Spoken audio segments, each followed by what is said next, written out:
guys, welcome back to my channel Madhu Karthi Creations. இன்னைக்கு நம்ம channel என்ன பார்க்க போறோம் அப்படினு பாத்தீங்கன்னா மசாலா பொரி எப்படி பண்றது அப்படினு தான் பார்க்க போறோம். வாங்க பார்க்கலாமா. பொரி எடுத்து நான் தனியா வச்சிக்கிட்டு வெங்காயம் தக்காளி எடுத்துக்கிட்டேன். வெங்காயம் வந்துட்டு நல்லா உரிச்சி கழுவி வச்சிட்டேன் ரெண்டுமே. இப்போ நான் கட் பண்ண போறேன். கட் பண்ணிட்டு உங்களை பார்க்குறேன். இப்போ நம்ம வந்து பார்த்திங்கன்னா இந்த மாதிரி வெங்காயம் தக்காளிலாம் ஃபுல்லாக வந்துட்டு கட் பண்ணி வச்சாச்சு. நெக்ஸ்ட்டு நம்ம என்ன எடுத்துக்க போகிறோம்னா பொரி ஸ்டேஜுக்கு போயிடலாம். பொரி எடுத்துகிட்டு இது வந்துட்டு ஃபுல்லாத்தையும் மிக்ஸ் பண்ண முடியாது, அதனால நான் கொஞ்சமாக ஒரு பிளேட்டில் கொஞ்சமாக கொட்டிக்கிறேன். மாதிரி கொஞ்சமாக கொட்டிக்கிட்டேன். கொஞ்சமாக கொட்டிட்டு அதுக்கப்புறம் மசாலா ஆட் பண்ணிக்கலாம்.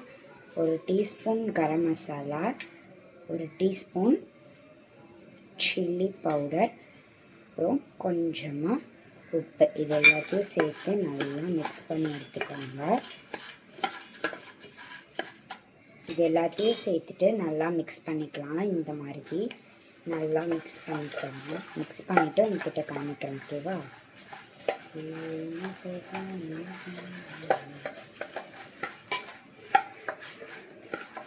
மசாலா எதுக்கு போடுறது அப்படின்னு பார்த்தீங்கன்னா அதில் நல்லா கொஞ்சம் டிப் ஆகிறதுக்காக. அதனால ஃபஸ்ட்டு இந்த மாதிரி நல்லா மிக்ஸ் பண்ணிக்கோங்க.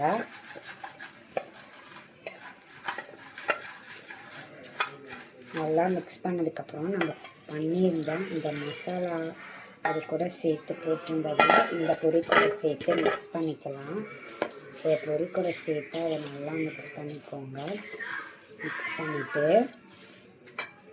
நெக்ஸ்ட்டு என்ன பண்ணுன்றதை பார்க்கலாமா?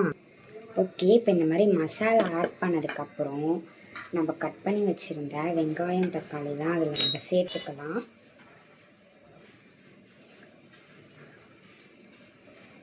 இதை நம்ம சேர்த்து லைட்டாக கொஞ்சம் மிக்ஸ் பண்ணும்போதே நம்மளுக்கு மசாலாலாம் கொஞ்சம் நல்லா உள்ளே இறங்கிடும்.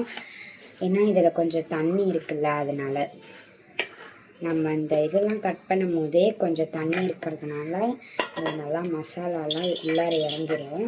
இப்போ இதை ஒரு பேஷண்ட் நம்ம மாற்றிட்டு நம்ம தண்ணி ஊற்றிருக்கோம்ல, அதனால் கொஞ்சம் டேஸ்ட் வந்துட்டு நல்லா இருக்காது. அதனால் இப்போ நெக்ஸ்ட்டு வந்து பார்த்திங்கன்னா இந்த மாதிரி எல்லா மசாலாவும் சூப்பராக இந்த மாதிரி டிப் ஆகிற மாதிரி இந்த எல்லா பொரியலையும் சேர்த்துட்டு நல்லா க்ளியர் பண்ணி விட்டுக்கலாம். அதுக்கப்புறம் இது கூட சேர்த்துக்கலாம். நம்ம கொஞ்சம் கொஞ்சமாக பொரி வந்துட்டு இதுக்குள்ளார சேர்த்து மிக்ஸ் பண்ணி அப்படியே ஒரு ப்ரௌனிஷ் கலருக்கு வர ஆரம்பிச்சிடும். ஓகேவா? இப்போ நான் சொல்கிற மாதிரி இந்த மாதிரி ஃபுல்லாக மிக்ஸ் பண்ணிகிட்டே இருங்க. இந்த மாதிரி ஃபுல்லாக மிக்ஸ் பண்ணிக்கிட்டே கொஞ்சம் பொரியாக சேர்த்து நல்லா மிக்ஸ் பண்ணிகிட்டே இருங்க. நல்லா ஒரு டிஸ்டிங்ஷன் கொடுங்க. அப்படி கொடுக்கும்போது ஓரளவு மசாலா எல்லாமே வந்துட்டு வச்சு நம்ம சூப்பராக பேல் பூரி பண்ணிடலாம். திருப்பியும் இந்த மாதிரி கொஞ்சமாக போட்டு நல்லா மிக்ஸ் பண்ணிக்கோங்க. அது நல்லா மிக்ஸ் ஆகிற வரைக்கும் நல்லா நம்ம சேர்த்து மிக்ஸ் பண்ணிக்கலாம். இப்போது இது எல்லாத்தையும் லாஸ்ட் இதில் போட்டு நல்லா இது எல்லாத்தையும் மசாலாவில் டிப் ஆகிற மாதிரி இந்த மாதிரி ஃபுல்லாக மசாலாவில் லேசாக டிப் ஆகிடணும். அது டிப் ஆனதுக்கப்புறம் நீங்கள் தனியாக அதை மாற்றிக்கலாம். ஓகேவா? இதுக்கப்புறம் நான் என்ன எடுத்திருக்கேன்னா கொத்தமல்லி கொஞ்சம் எடுத்திருக்கேன். கொத்தமல்லி வந்துட்டு கொஞ்சமாக எடுத்து இப்படி தூவி விட்டுக்கலாம் கொஞ்சமாக. ஸோ இந்த மாதிரி வந்து கொஞ்சமாக தூவி விட்டுக்கலாம். இந்த மாதிரி கொஞ்சமாக நம்ம தூவி விட்டுட்டோம்னா நம்மளோட ஸ்டைல் பேல் பூரி ரெடி.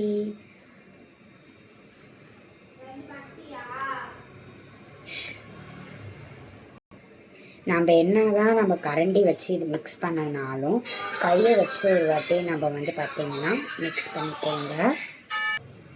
ஸோ இப்போ இந்த மாதிரி ஃபுல்லாக ரெடி ஆயிடுச்சு.